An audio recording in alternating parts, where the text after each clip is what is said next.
Gold, trusted gold buyers. మీరు తాకట్టు పెట్టిన బంగారాన్ని విడిపించి ఈ రోజు ఉన్న మార్కెట్ ధరకు కొనబడను.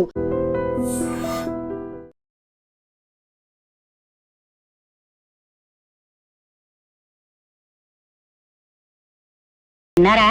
ఏమిటి? శిక్ష పూర్తయి జైలు నుంచి విడుదలైన మీ తమ్ముణ్ణి ఆ రాయుడు తన వాళ్ళతో ఇంటికి పిలిపించుకున్నాడంట. పొన్నయ్య చెప్పాడులే. అయినా నాకు తెలియక అడుగుతాను, ఉన్నట్టుండి రుద్రయ్య మీద ఇంత అభిమానం పుట్టుకొచ్చిందేమిటి? అభిమానం కాదే, అది ఈ ఊరుకు పట్టిన దురదృష్టం. రాయుడు రుద్రయ్య ఏకమయ్యారంటే నొప్పుకు గాలి తోడైనట్టే. ఏం ప్రళయం ముంచుకొస్తుందో ఏమో. ఒరే రుద్రయ్య బాబు, చికెన్ ముక్కను కటిక్కిన కొరికేయడం కాదు, ఆ అరిగాడిని పేక్ కొరికేసి రక్తం తాగేయాలరా. నా బొంద జైల్లో చెప్పకూడదు తిని తిని తిని తిని తిని పొలం మీద రెచ్చిపోతున్నాడు తప్ప హరిగాన్ని ఏమీ చేయలేడు. పైగా వాడే మనోడిని నవిలి ఊసేస్తాడు.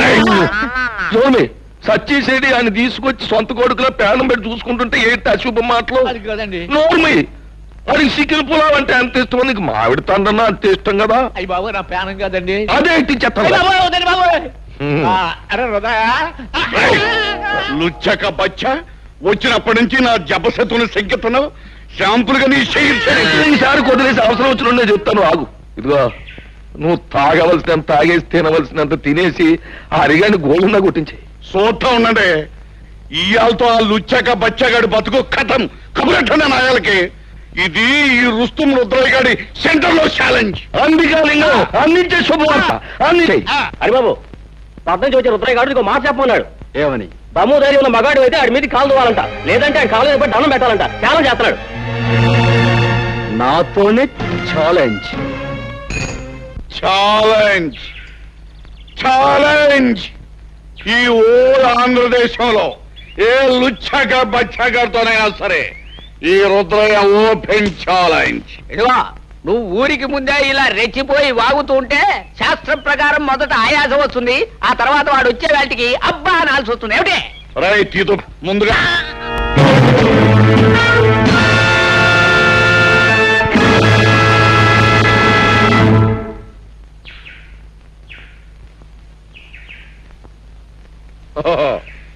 నువ్వేనా లుచ్చక బచ్చగడివి? నన్నే దెబ్బతీయాలనుకుంటున్నావన్నమాట. ఆ లుచ్చ కోతలాపు, దెబ్బ తీస్తానో లేదో ఇప్పుడే చూపిస్తా.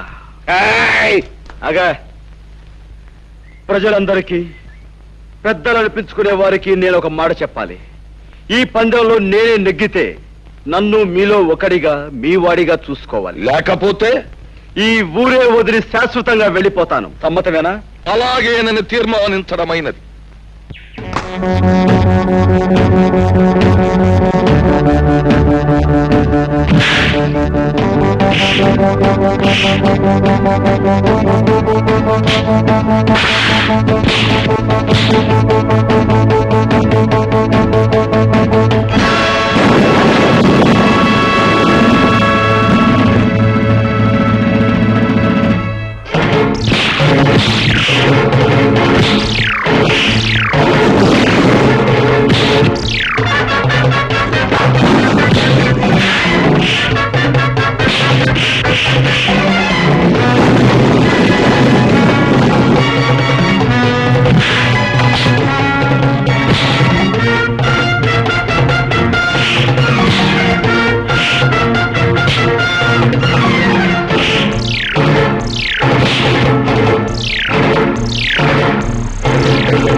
తాతయ్య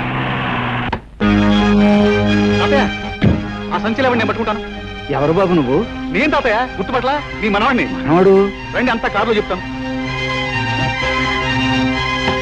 కూర్చోండి.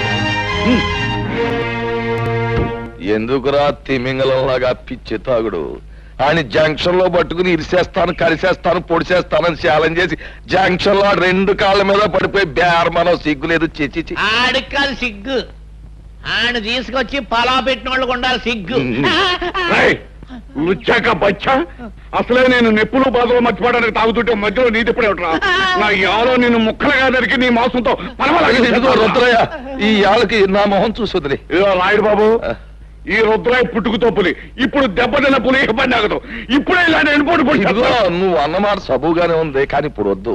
ఎందుకంటే ఇప్పుడు నువ్వు వెళ్ళాన్ని పొడిచేసావు అనుకో, వెంటనే ఆ కేసు నీ మీదకి వచ్చేస్తుంది, ఓడిపోయినావు కనుక. ఇదిగో పంతులతో మాట్లాడు, మంచి ముహూర్తం పెట్టిస్తాను, నీ చేతికో పిస్తోల్ ఇస్తాను, వెళ్ళి కాల్సే. ఏ పోలీసు నిన్ను అనుమానించరు, ఎందుకంటే ఈ మొత్తం ప్రాంతంలో ఎవరికి పిస్తోల్ లేదు, నాకు పిస్తోల్ ఉన్నట్టు ఎవరికి తెలియదు. అది నొప్పిగా ఉందా బాబు? దేవుడి దయవల్ల పాపిస్టాడ్ చేతిలోంచి బయటపడ్డావు, మాకంతే చాలు పాపు. నిలువు నా ప్రాణాలు తీసే ఆ కసాయివాడు నిన్నేం చేస్తాడో అని మేము ఎంత భయపడ్డామో తెలుసా? అతను ప్రాణాలు తీస్తాడని మీరెందుకు అనుకుంటున్నారు? నీకు తెలియదు నాయనా, వాడు ఒక మనిషిని ఖూనీ చేసి జైలుకు వెళ్ళొచ్చినవాడు. శిక్ష పడ్డ వాళ్ళందరూ నేరస్తులు కారు. సాక్ష్యాలు ఆధారాల వలన ఒక్కొక్కసారి నిర్దోషి కూడా దోషి అవుతాడు. కానీ రుద్రయ్య నిర్దోషి కాదు హరి. తన భర్తను పొడి చంపడం గౌరి కళ్ళారా చూసింది. ఆ తర్వాత తన ఇంట్లోంచి కంగారుగా పారిపోవడం బావ చూశాడు. అవును బాబు, మీరు తెలియని నిజాన్ని సాక్ష్యంగా చెప్పారు. ఆ గౌరీ తప్పనిసరి పరిస్థితుల్లో అబద్ధాన్ని సాక్ష్యంగా చెప్పింది. కానీ ఆమె భర్తని ఆ రాయుడు కత్తితో పొడిచి చంపటం నేను కళ్ళారా చూశాను. నువ్వు చూసావా? అంటే నువ్వు అప్పుడు బాబు నువ్వు నేనెవరినో కదమ్మా, ఇన్నేడు మీకు దూరంగా బ్రతికిన మీ కన్న కొడుకు హరిప్రతాప్.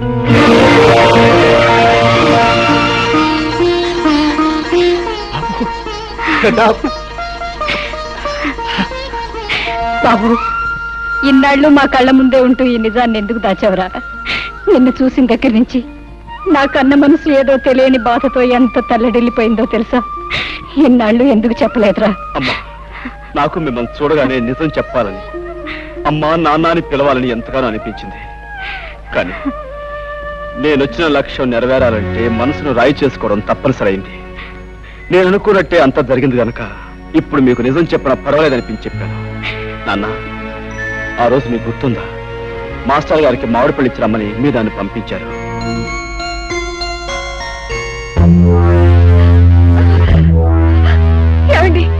ఏమిటండి దౌర్జన్యం?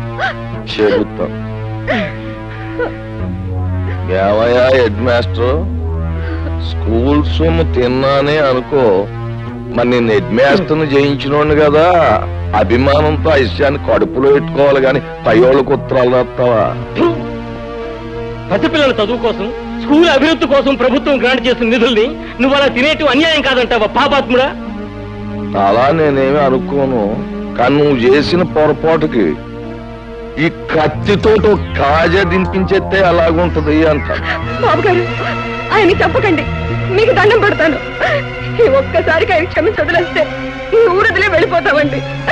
ఆయన ఈ ఊరినే కాదు, ఈ లోకాన్నే వదిలి వెళ్ళిపోవాలి. మాస్టరు అయిపోయింది.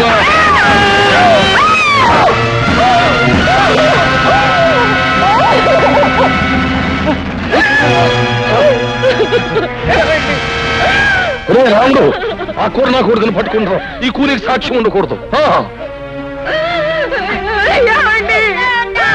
ఇదిగో, ఈ సంగతి ఎక్కడైనా కూసావా నీకు నీ బిడ్డకి నీ మొగుడు గతే పడద్ది.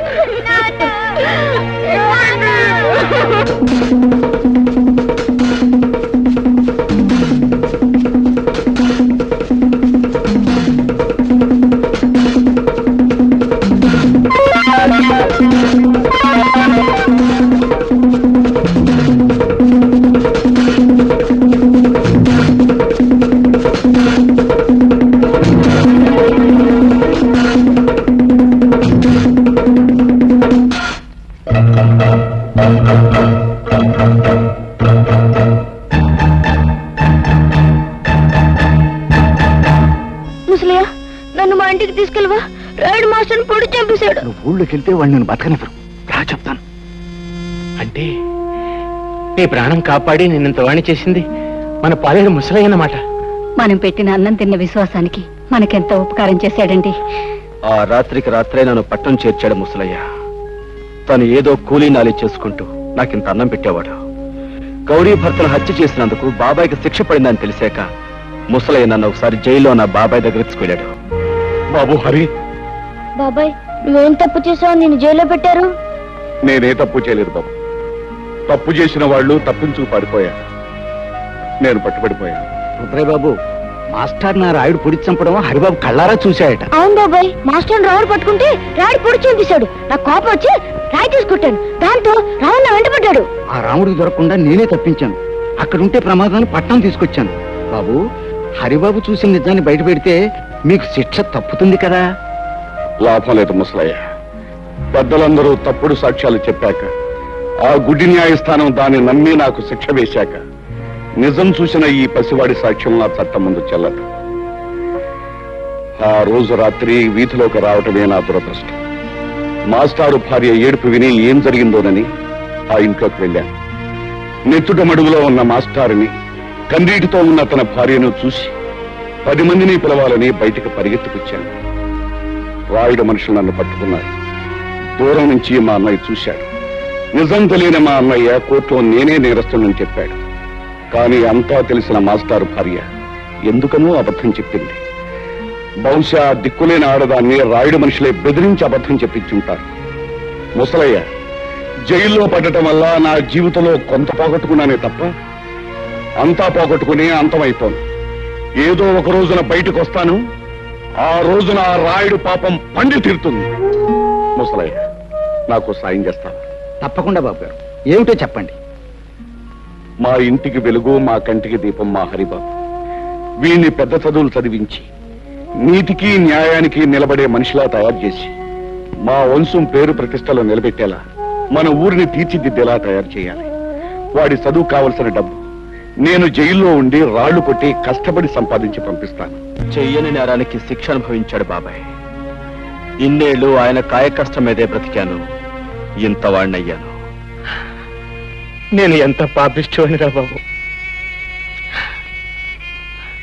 ఈ ఊళ్ళో జరుగుతున్న అన్యాయాల్ని, అక్రమాల్ని ఎదుర్కొంటూ అందరికీ అండగా ఉండే మీ బాబాయ్ దోషి అని నమ్మాను. తప్పుడు సాక్ష్యం చెప్పి చేతులారా జైలుకు పంపించాను. వాడిని క్షమించమని అడిగితే తప్ప నాకు మనశ్శాంతి లేదురా. మీ బాబాయ్ ఎక్కడున్నాడు? మా ఇంట్లోనే ఉన్నారు మావయ్య గారు. నువ్వా? ఎంతసేపు వచ్చి? నీ గురించి, గతంలో మా నాన్న చేసిన నేరాల గురించి, అందుకు అన్యాయంగా దోషి అని ముద్ర వేయించుకున్న మీ బాబాయ్ గురించి చెప్తున్నప్పుడే వచ్చాను హరి.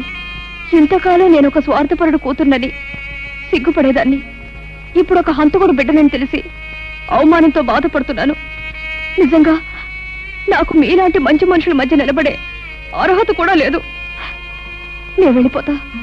చూడమ్మా పద్మ, పిచ్చి పిల్ల, అవేం మాటలమ్మా. మీ నాన్న చేసిన తప్పులకు నువ్వెందుకు బాధపడటం?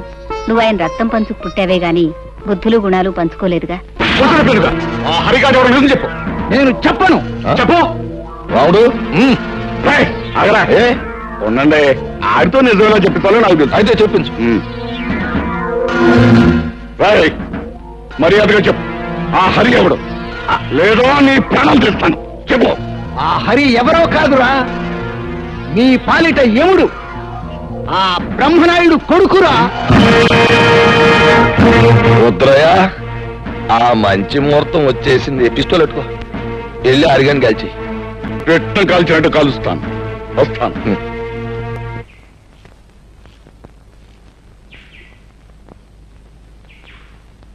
అరే అరే,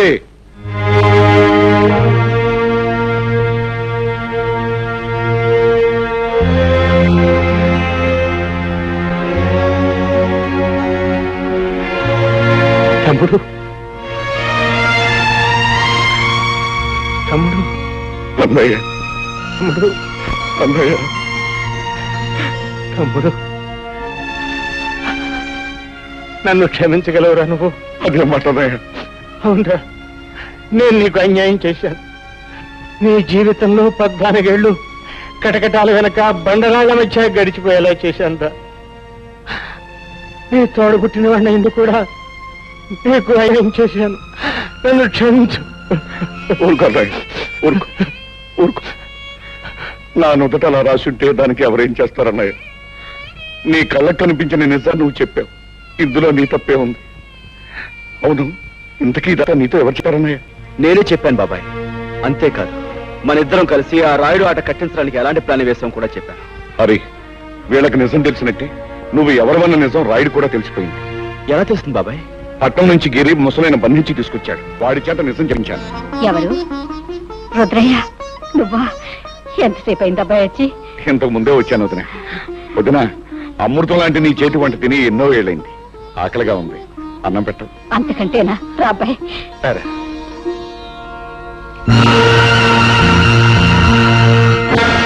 ఎరా రాముడు, నువ్వు చెప్పేది నిజమా? అవును బాబు, నా కళ్ళారా చూశాను, చెవులారా విన్నాను. అమ్మ రుద్రిగా, నువ్వు నా ముందే కుప్పి గంతులేస్తావురా? సరే, మీ అందరినీ కట్టగట్టి బాదం హల్వా, బందర్ లడ్డు, కాకినాడ కాజా కలిపి తినిపించేస్తా.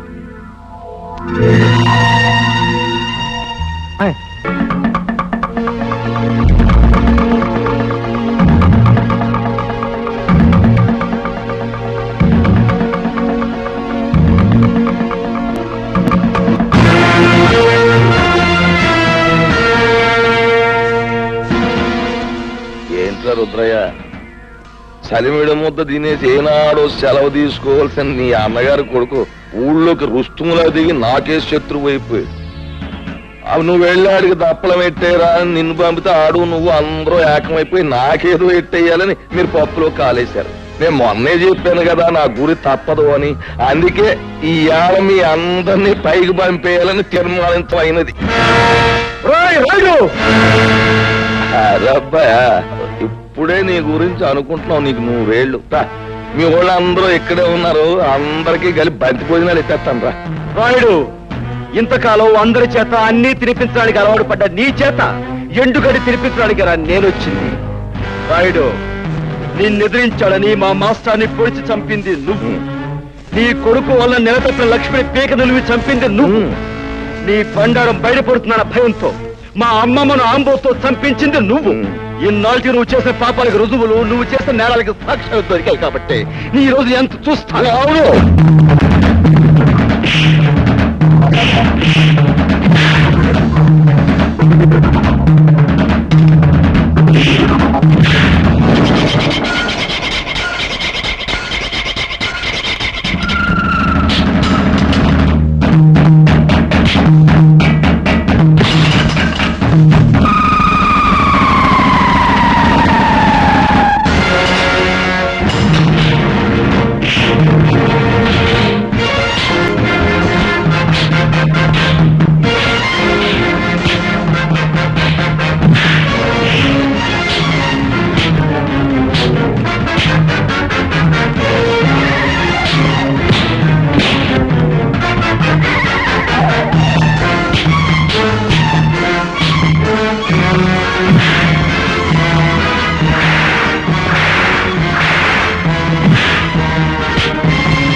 హరి, మర్యాదగా నిలబడిపో, లేదా మీ అమ్మ బుర్రకు బూరు మొక్క ఎట్టేస్తాను.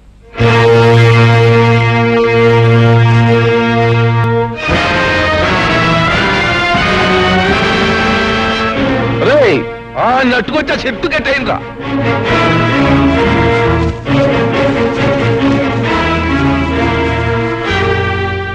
ఎరా కుర్ర సన్నాసి, పులి మీసాలు అట్టుకుని ఉయ్యాలోగాలనుకుంటున్నావట్రా?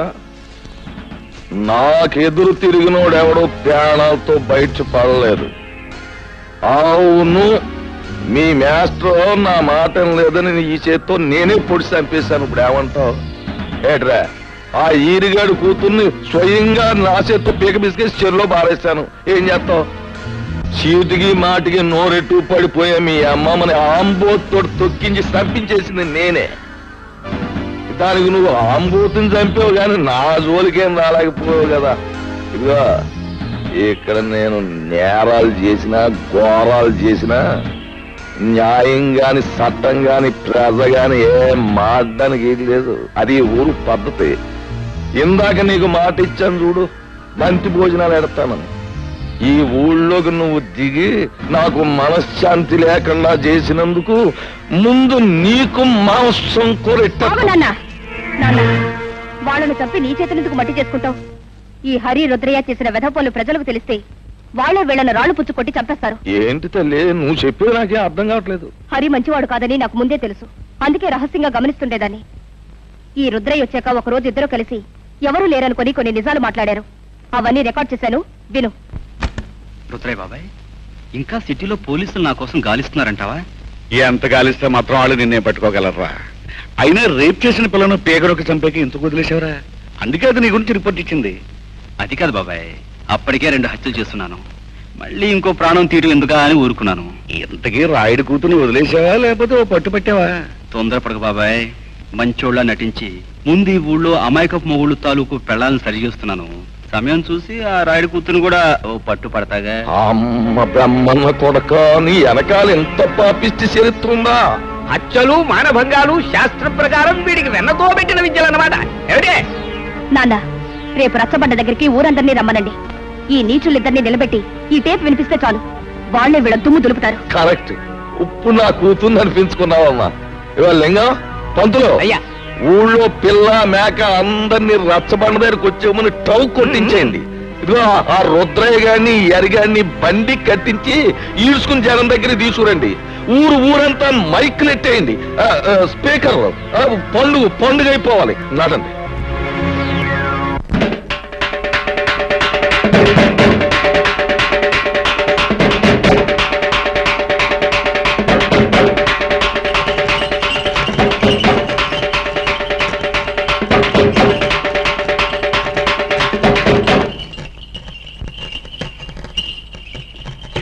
మహాజనులారా, నా గ్రామ ప్రజలారా, చక్కగా చల్లగా సాగిపోతున్న మన ఊళ్ళోకి ఈ అరిగాడనేవాడు పాములాగా వచ్చి ఇషాన్ని గక్కి ఊరిని అల్లకల్లోలం చేసేశాడు. అందుకే ఆడి చేత బాగా పొలావు తినిపించి మరీ గెంటేశాను ఊళ్ళోంచి. కానీ వెళ్ళిపోయినోడు ఆడు ఊరుకోలేదు. పగబట్టిన పావులాగా మళ్ళీ తిరుగుళ్ళోకి వచ్చాడు. మరి పచ్చినెత్తుర్ని పానకంలాగా తాగేసి ఆ రుద్రయ్య గారితో స్నేహం చేశాడు. ఇద్దరు కలిపి ఊరిని బూడిద చేసేయాలని ఓ ప్లాన్ వేసుకున్నారు. మాట్లాడమేమో లింగం? అయ్యా, హరి రుద్రయ్య ఎన్ని నేరాలు ఘోరాలు చేశారో మీ ముందు బయట పెడుతున్నాం. వీళ్ళ గురించి నిజం తెలిసాక శాస్త్ర ప్రకారం వీళ్ళని ఏం చేయాలో మీరే నిర్ణయించండి. ఏమిటి? తర్వాత వాళ్ళిద్దరూ కలిసి ఎన్ని పాపిష్టి పనులు చేశారో, ఎన్ని లుచ్చా పనులు చేశారో వాళ్ళ మాటలన్నీ కూడా ఇక్కడ ఉన్నాయి. అవి ఇప్పుడు మీకు వినిపిస్తాం. ఆ మాటలు విన్న తర్వాత ప్రజలైన మీరు మరి రాళ్లు పట్టుకుని రవ్వలడ్లే తినిపిస్తారో, కర్రలట్టుకుని కారపూసే తినిపిస్తారో మీరే తెచ్చుకోండి. అమ్మాయి పద్మ, ఆ కనెక్షన్ లో వైర్లు జాగ్రత్తగా ఉన్నాయా? అంతా రెడీ నాన్న. పేపర్ వినిపించే ప్రతి మాట సినిమా పాటలా వీధి వీధిన మారుమోగిపోతుంది. ఇక ఆలస్యం ఎందుకు, నొక్కే.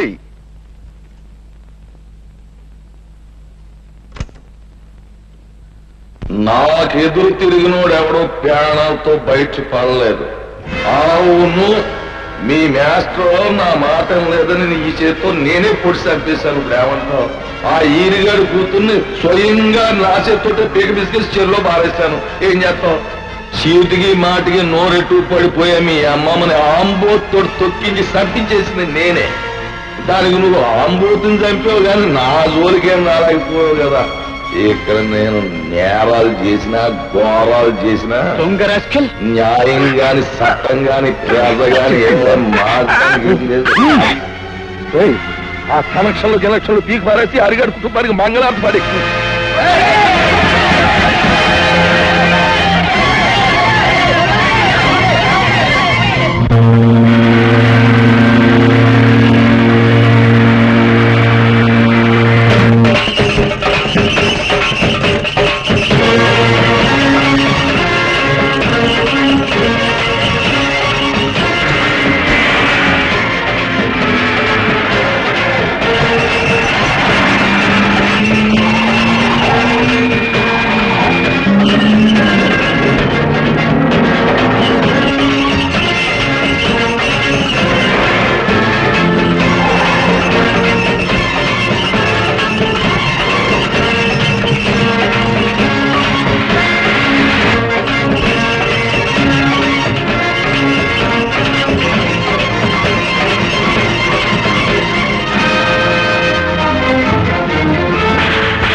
నాయుడు, నువ్వు చేసిన దారుణాలకి, ఈ పల్లె ప్రజలకు నువ్వు చేసిన అన్యాయాలకి, వ్యక్తిగతంగా నాకు నా కుటుంబానికి నువ్వు చేసిన ద్రోహానికి నిన్నిక్కడే నరికి పోగులు పెట్టగలను.